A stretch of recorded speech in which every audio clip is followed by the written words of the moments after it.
হয়তোবা বেশি দিন লাগতো না, আমাদের প্রত্যেককে ধরে ধরে হাসিনা মুদির কাছে আমাদেরকে দাস হিসাবে বিক্রি করে দিত। ভারত বাংলাদেশ থেকে যে মদ খেত আগে, সেই মদ এখন আর পাচ্ছে না, যে জন্য আবার পাগল হয়ে গেছে সেই মদ খাওয়ার জন্য। জেনে রাখো ভারত সরকার, বাংলাদেশের কাছ থেকে আর মদ পাবা না কোনদিন। তোরা মাঠে নামতে চাও, মনে রাখিস আমরা সেই সময় বলেছি পুলিশ বাদ দিয়ে আসো, খেলা হবে, তোমরা বলেছিলে, আমরাও দেখতে চাইছিলাম। বাংলাদেশে বসে মদ তৈরি করে ভারতকে দিবা, গোলামি করবা, এদেশের মানুষ তার হতে দেবে না ইনশাআল্লাহ। আমরা সকলেই জানি 1971 সালের 16 ডিসেম্বর এক সাগর রক্তের বিনিময়ে আমরা আমাদের স্বাধীনতা পেয়েছিলাম। তৎকালীন সময়ে এদেশের সর্বশ্রেণীর মানুষ তারা দেশকে মুক্ত করার জন্য ঝাঁপিয়ে পড়েছিল জীবনের মায়াকে ত্যাগ করে। এদেশের সন্তানেরা বুলেটের সামনে বুক পেতে দিতে 71 সালে কোনো পরোয়া করে নাই। কিন্তু আমরা কি দেখলাম? স্বাধীনতা উত্তর কিছু সংখ্যক ব্যক্তি তারা এই মুক্তিযুদ্ধকে নিজেদের সম্পদে পরিণত করলো। তারা ইচ্ছামতো এই শব্দটাকে ব্যবহার করে তাদের আখের গুছিয়ে তারা এদেশের মানুষকে জিম্মি করে নিল।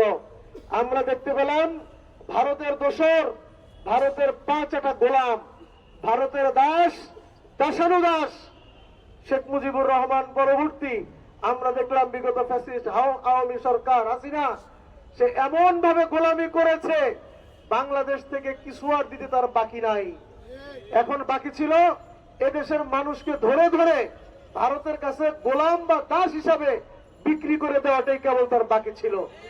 সৌভাগ্য আমাদের, এদেশের ছাত্ররা, আবু সাইদ মুগ্ধরা, এদেশের জনতা, পীর সাহেব চরমনের নেতৃত্বে, রাজনৈতিক দলের নেতৃবৃন্দের নেতৃত্বে আমরা যদি সে আন্দোলনে ঝাঁপিয়ে না পড়তাম, হয়তোবা বেশি দিন লাগতো না, আমাদের প্রত্যেককে ধরে ধরে হাসিনা মুদির কাছে আমাদেরকে দাস হিসাবে বিক্রি করে দিত।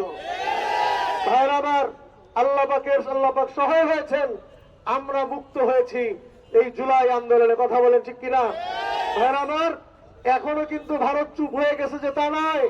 ভারত বাংলাদেশ থেকে যে মদ খেত আগে, সেই মদ এখন আর পাচ্ছে না, যে জন্য আবার পাগল হয়ে গেছে সেই মদ খাওয়ার জন্য। জেনে রাখো ভারত সরকার, বাংলাদেশের কাছ থেকে আর মদ পাবা না কোনদিন। মদ আশা ছেড়ে দাও, যতই ধান্দা করার মদ পাবা না। এখন যেটা যদি কিছু চাও, তোমরা ভদ্রভাবে পাশের দেশ হিসাবে তোমাদের যে অধিকার, তোমাদের মতো তোমরা থাকো, আমাদেরকে আমাদের অধিকার নিয়ে বেঁচে থাকতে দাও। যদি বাড়াবাড়ি করো, বাংলাদেশের 18 কোটি মুসলমান আছে, মনে রাখবা। আমরা জানি এদেশের অসংখ্য হিন্দু, বৌদ্ধ, খ্রিস্টান, তারাও বাংলাদেশকে ভালোবাসে, তারাও প্রয়োজনে ভারতের বিরুদ্ধে বাংলাদেশের পক্ষে গর্জে উঠবে।